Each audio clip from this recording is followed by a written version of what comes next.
bir oshpaz yigit bor ekan.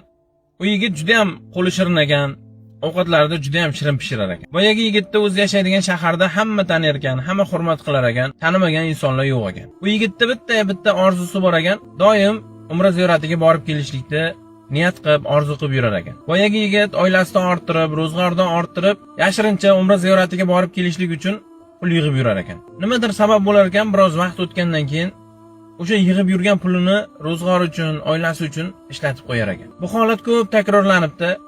Bu yigit biron marta siqilmabdi, tushkunlikka tushmabdi. Alloh shuni xohladi, shunday bo'ldi. Alloh xohlagan paytda men umra ziyoratiga borib kelaman deb aytar ekan. Oradan vaqtlar o'tibdi, kunlar o'tibdi. Bir kuni o'sha yigit yashaydigan shaharga bir inson ovqatlarni shirin pishiradigan oshpazlarni izlab kelib qoldi. Odamlardan so'rabdi. So'ragan hamma odamlari boyagi yigitni tavsiya qilishibdi. Shu yigit bilan borib uchrashing.